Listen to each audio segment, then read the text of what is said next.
Hello दोस्तों, welcome to electrical gate. दोस्तों, मज़ेदार टॉपिक की वीडियो आज मैं बना रहा हूँ। दोस्तों, ऐसे ही मज़ेदार वीडियो देखने के लिए दोस्तों हमारे चैनल को प्लीज़ सब्सक्राइब करें और बेल आइकन को ज़रूर दबाएं दोस्तों, क्योंकि आने वाली वीडियो का नोटिफिकेशन दोस्तों बेल आइकन दबाने से तुरंत मिलता है दोस्तों। आज चलिए बिना देरी के टॉपिक शुरू करते हैं। आज का हमारा टॉपिक है दोस्तों इलेक्ट्रिकल सप्लाई सिस्टम। हमारा दोस्तों इलेक्ट्रिकल सप्लाई सिस्टम क्या होता है, इसके बारे में दोस्तों मैं आज फुल डिटेल बताऊंगा दोस्तों, पूरी डिटेल। सिर्फ एक ही वीडियो में आप पूरी समझ जाएंगे दोस्तों क्या electrical supply system.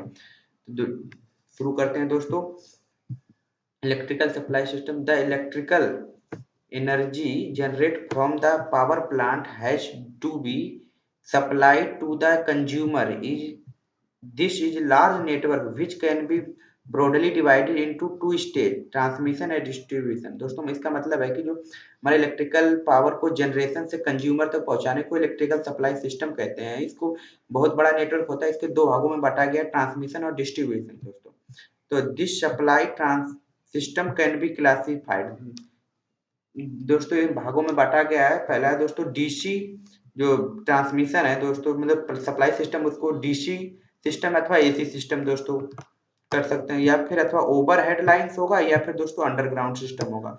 Now are days, आज के कल दिनों में दोस्तों three phase three wire AC system universal adopted as an economical position in some place. Three phase four wire AC system is adopted, मतलब दोस्तों आजकल लगभग हर जगह three phase three wire system ही यूज किया जाता है, क्योंकि दोस्तों ये एक इकोनॉमिकल है, क्योंकि बहुत सस्ता पड़ता है दोस्तों अन्य की अपेक्षा। लेकिन कुछ स्थानों पर three phase four wire AC system भी यूज किया जाता है दोस्तों। The underground system is more expensive than the overhead system.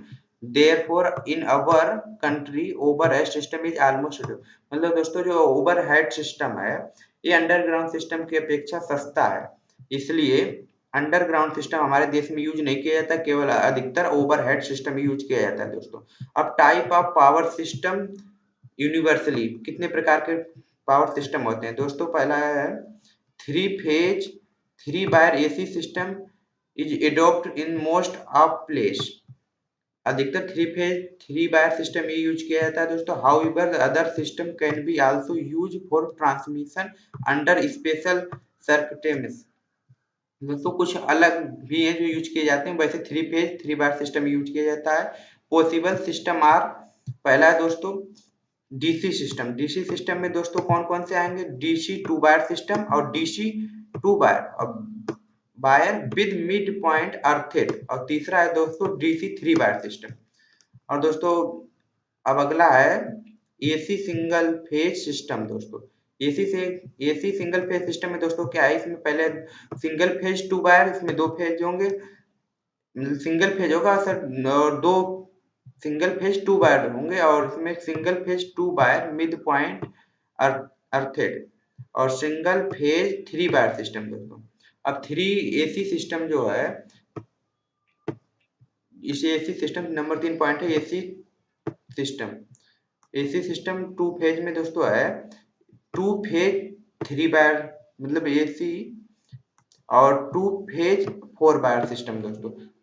और एसी फोर चौथा पॉइंट है दोस्तों एसी थ्री फेज सिस्टम।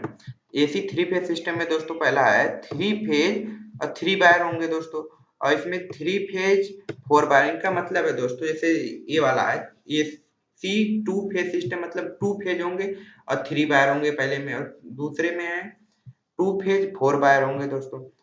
अब आगे दोस्तों the line network between generating station अथवा power station and consumer of electric power can be divided into two part. जो जनरेटिंग स्टेशन से कंज्यूमर तक इलेक्ट्रिक जो पावर सिस्टम है उसको दो भागों में बांट दिया जाता है दोस्तों, ट्रांसमिशन सिस्टम और distribution system. This system can be categorize as primary transmission and secondary transmission, और सिमिलरली इसी प्रकार दोस्तों डिस्ट्रीब्यूशन भी है, जो सेकेंडरी प्राइमरी डिस्ट्रीब्यूशन और सेकेंडरी डिस्ट्रीब्यूशन में बांटे गए हैं दोस्तों। जो सप्लाई सिस्टम है primary transmission secondary transmission primary distribution secondary distribution में बांटे गए हैं, जैसा कि फिगर में दिखाएगा। अभी दोस्तों हम आपको फिगर दिखाएंगे। It is not necessary that the entire step which are shown in the diagram must be included in the other power scheme. There may be difference. There is no secondary transmission in main scheme. In small scheme there is no transmission but only distribution. Various stages are typical electrical power supply system are present. दोस्तों जो electrical supply system में है, जो distribution system है, इसका कहने का मतलब है डिस्ट्रीब्यूशन सिस्टम में बहुत ही कठिनाई होती है। डिस्ट्रीब्यूशन सिस्टम ही मेन होता है दोस्तों, मेन सभी होते मतलब इसमें कठिनाई होती है, इनका ज्यादा अध्ययन करना पड़ता है दोस्तों। तो इसको भागों में बांटा गया। पहला है दोस्तों जनरेटिंग स्टेशन, दूसरा है दोस्तों प्राइमरी ट्रांसमिशन दोस्तों, फिर है सेकेंडरी ट्रांसमिशन, फिर है प्राइमरी डिस्ट्रीब्यूशन, फिर है सेकेंडरी डिस्ट्रीब्यूशन। दोस्तों पहले देखेंगे जनरेटिंग स्टेशन क्या होता है दोस्तों।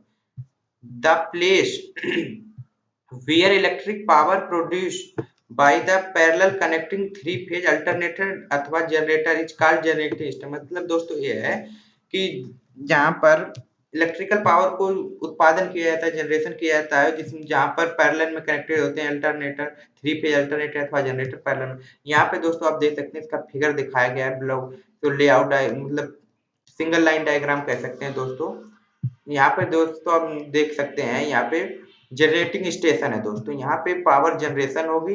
जनरेशन के बाद दोस्तों इसको 11 केवी अधिकतर भारत में 11 केवी जनरेशन किया जाता है। 11 केवी जनरेशन के बाद दोस्तों इसको 400 केवी या 220 केवी 132 केवी में स्टेप अप ट्रांसफार्मर की सहायता से वोल्टेज को स्टेप अप किया जाता है दोस्तों। इसको ये जो दोस्तों आप देख रहे हैं ये प्राइमरी ट्रांसमिशन सब स्टेशन कहते हैं इसको, और इसको प्राइमरी ट्रांसमिशन कहते हैं दोस्तों। यहाँ पे 11 केबी को 400 केबी या 132 केबी या 220 केबी में परिवर्तित किया जाता है दोस्तों।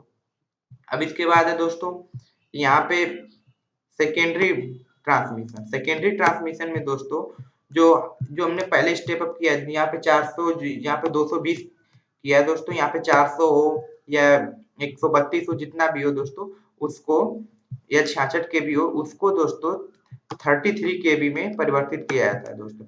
यहाँ पे 33 केबी में परिवर्तित करने के बाद रिसीविंग स्टेशन पे भेज दिया जाता है, इसे सेकेंडरी ट्रांसमिशन कहते हैं दोस्तों। यहाँ पे 33 केबी मिल गया।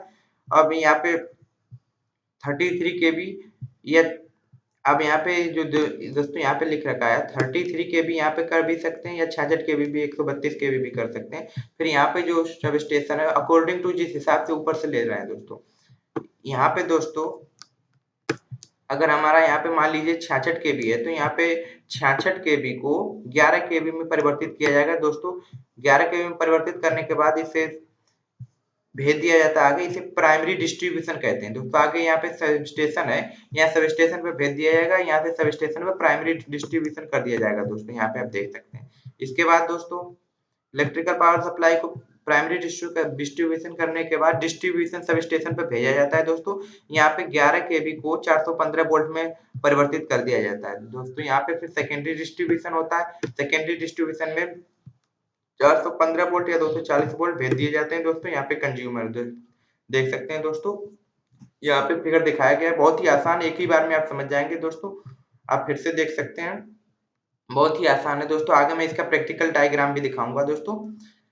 The ordinary power plant capacity and generating voltage में भी 11 केबी, 11.5 केबी, 1.2, 12 केबी है दोस्तों। यहाँ पे 13 केबी दोस्तों। जो हमारा जनरेटिंग वोल्टेज है वो 11 केबी इतना या 11.5 के या 12 केबी या 13 केबी हो सकता है दोस्तों।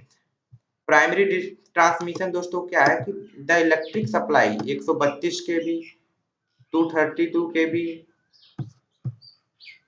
और दोस्तों यहाँ पे 500 केबी अथवा generator is transmit to load centre by 3 phase 3 wire overhead transmission system. मतलब प्राइमरी ट्रांसमिशन सिस्टम में दोस्तों क्या है कि 132 केबी अब ऊपर दिखाया था, जैसे 11 केबी को हम स्टेप अप करते हैं 132 केबी में या 220 केबी 500 केबी जितनी रिक्वायरमेंट उसी हिसाब से करते हैं, इसको ही प्राइमरी ट्रांसमिशन कहते हैं। फिर दोस्तों सेकेंडरी ट्रांसमिशन आता है। सेकेंडरी ट्रांसमिशन में दोस्तों इधर area for from city outside which have connected with receiving station by the line is called secondary transmission।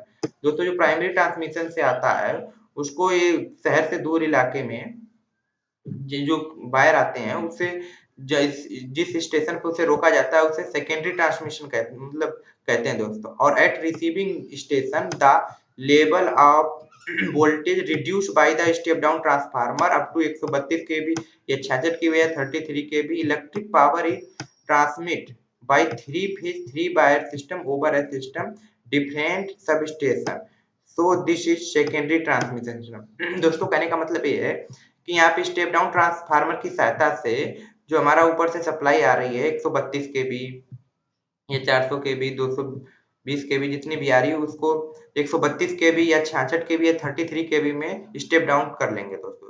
फिर इसके बाद प्राइमरी डिस्ट्रीब्यूशन आता है और a sub station the level secondary transmission का जो वोल्टेज लेवल है 132 केबी था या फिर 66 या 33 KB reduce to 11 KB step down transformer. तो दोस्तों प्राइमरी डिस्ट्रीब्यूशन में क्या होता है जो हमारा ऊपर का वोल्टेज सेकेंडरी ट्रांसमिशन वोल्टेज है उसको 11 केबी तक स्टेप डाउन किया जाता है, इसे ही प्राइमरी डिस्ट्रीब्यूशन कहते हैं। दोस्तों सेकेंडरी डिस्ट्रीब्यूशन में क्या है कि electrical power is given to from primary distribution line 11 KV distribution sub station, जो हमारी 11 केबी लाइन आ रही है प्राइमरी डिस्ट्रीब्यूशन से उसको डिस्ट्रीब्यूशन सब स्टेशन तक पहुंचाया जाता है 11 केबी लाइन के थ्रू, से ही सेकेंडरी डिस्ट्रीब्यूशन कहते हैं। This sub station is located near by a consumer. दोस्तों ये जो सब स्टेशन है डिस्ट्रीब्यूशन सब स्टेशन कंज्यूमर के एरिया के पास ही लोकेटेड किया जाता है। Where is the level of voltage reduce step down transformer 415 volt तक दोस्तों इसको स्टेप डाउन किया जाता है। This transformer are called distribution, जो इस पे ट्रांसफार्मर लगाया जाता है उसे डिस्ट्रीब्यूशन ट्रांसफार्मर कहते हैं। In 3 phase 4 wire system there is 415 volt, दोस्तों 415 वोल्ट मिलता है 3 phase supply system between any 2 phase. दोस्तों जो 3 फेज सप्लाई सिस्टम मिलेगी 2 फेजों के बीच 415 वोल्ट मिलेगी दोस्तों। अगर 240 वोल्ट लेनी हो तो सिंगल फेज कहते हैं बिटवीन न्यूट्रल पॉइंट और एनी फेज, एक फेज और एक न्यूट्रल के बीच 240 वोल्ट मिलेगी और दो फेजों के बीच 415 वोल्ट मिलेगी। दोस्तों अब इसका प्रैक्टिकल डायग्राम यहाँ पे हम दिखा रहे हैं दोस्तों, आपको बहुत ही आसान है डायग्राम, आप देख सकते हैं दोस्तों।